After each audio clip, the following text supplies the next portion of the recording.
What's going on, everybody? Welcome back to Uprooted Adventures.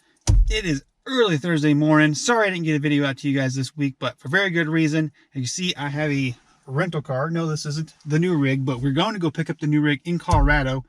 So I have a 8-hour drive ahead of me off of 3 hours of sleep because my dog decided, hey, let's wake you up multiple times in the middle of the night. So let's get to it, shall we?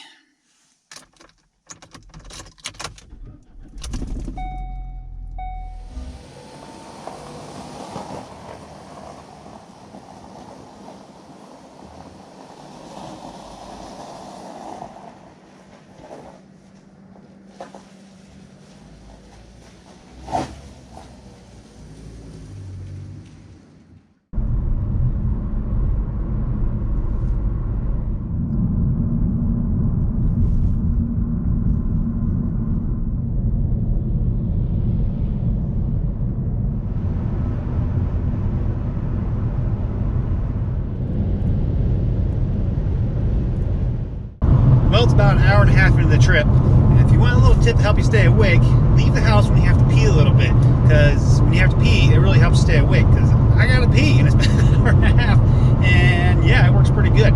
So there's your little road trip tip of the day.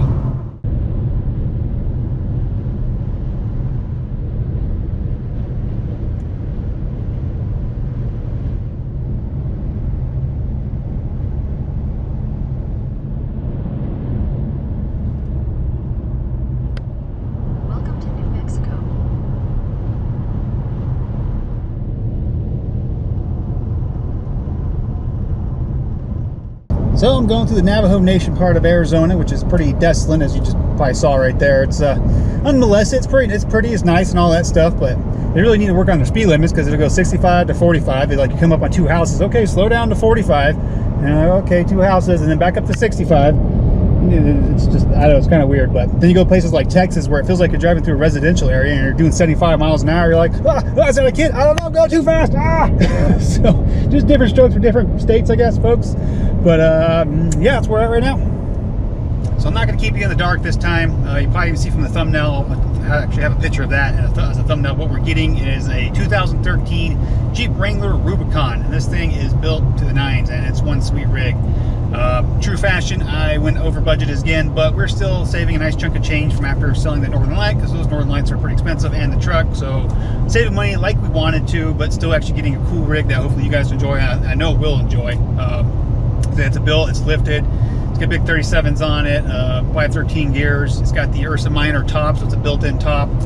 Of course, I still have to look at it, make sure I like it, but if it's everything he says it is, I'm snagging this thing, because I made him an offer like 2 weeks ago, and he was like, nah, there's no way I can go that low. And I was like, it's way over my budget as it is, so don't worry about it. And then he called me and he said, hey, I'll take that. And I was like, crap. So we were looking at 4Runners. We were pretty much dead set on 4Runners, so we changed our mind back to Jeep Wrangler, which I'm plenty happy about. I love Jeeps. I've had like 6 of them, so they're very fun. I think we'll be able to go anywhere we want in this thing. It's the most versatile rig that we could ever get. So there's no complaints ever with this thing, other than it's not going to be as nice as the truck camper, that's for sure, as luxuries wise and amenities and whatnot. But also, now I guess we're a true fashion. We are Overlanders. So do you think we should change our name? We're Uprooted Adventures. I guess it kind of fits everything because we're uprooted and we're venturing. So that's kind of why we went. It fits with whatever we want to do.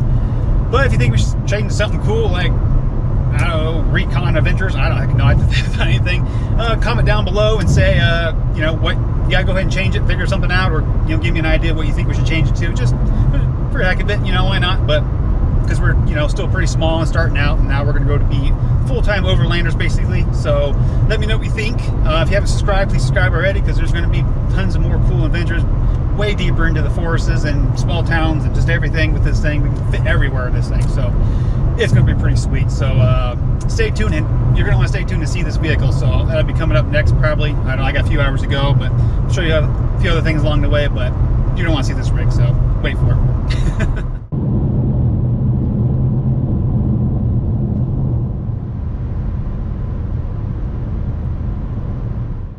Well, made it to Cortez. I'm going to stop and eat here at the Lounge Lizard right here behind me. Got another 3 hours to go, and then next stop, the Jeep.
New day, and I am in the same vehicle.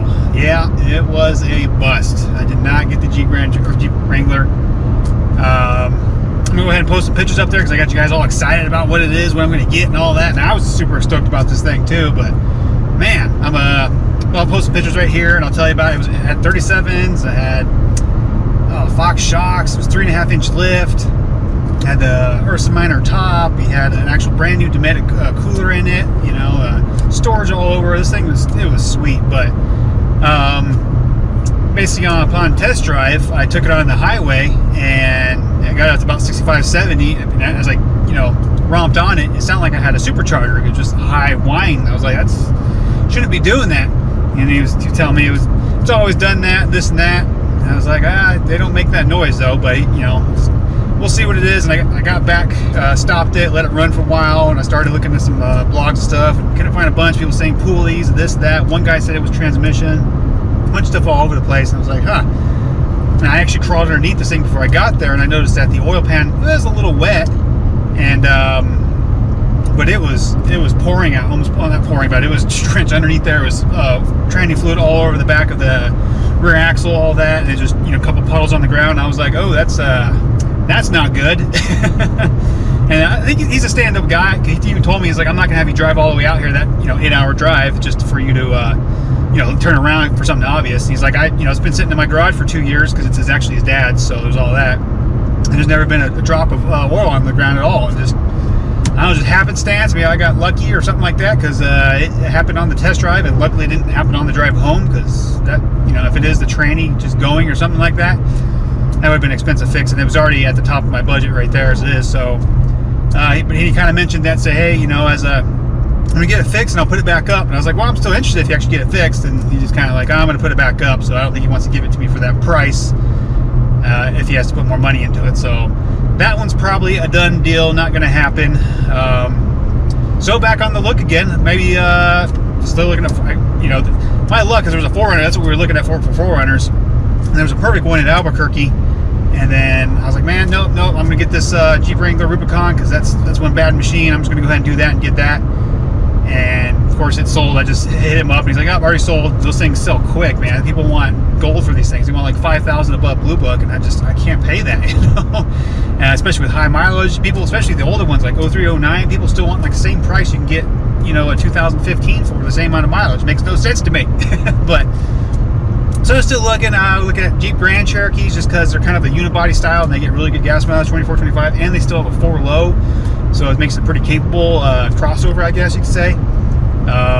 So looking at those 4Runners, I'm still opting to do a truck and a camper shell in the back and build the thing out with that. I'm starting to get Caitlin to go that route. She just like, if we're going to go overland, let's do like a badass overland, Jeep or 4Runner, whatever it is could be. I was like, I agree, so let's do that. But she got 2 weeks till she gets home, and I'm trying to find something, because I want to get on the road. I want to get some content for you guys. I'm just getting stir crazy. I just, everything going on. We just want to hit the road and get back out there and get on our adventures again. So, yeah, we'll see what comes to us. Heck, man, I had fun in this little Ford Focus. This is a little 2019 Ford Focus. 2018 Ford Focus, I think it is. Got 43 miles a gallon in this thing. It cost me $18 to drive from middle of Arizona to the middle of Colorado. $18 for 8 hours of driving. My last truck with the camper shell on that would have been a $120 drive. So there and back would have been $240. It's a lot easier to swallow, what, $36 versus $240. But this isn't cool or anything. You guys don't want to see us travel around in a Ford Focus. So trying to find something cool for you guys, something cool for us, because we want to hit the back roads and do some camping and all that stuff, the actual overland stuff. So I think I rambled enough, but that's what happened. I'm sorry. I hope you enjoy the the cool sights. I went through Telluride, and I haven't gone that way. Oh man, it snowed last night. I did some more shots on the way back, and it was gorgeous. So at least it was a nice drive. Got me out of the house for a little bit, but man, that sucks. It really did. I had high hopes for this one. This was going to be it. I told you how this is going to be it, and it wasn't. It just happenstance, like I said. It's just that training, something blew in there, or line, I don't know, but I wasn't going to drive it home, and he's going to get it fixed and put it back up for something else. So it is what it is. I'll keep looking, and I'll let you guys know what we get next. So keep those dreams eventually alive, because we certainly are, and we'll get on the road as soon as we can, and just make sure to hit subscribe and like this video if you did. And yeah, see you guys next time.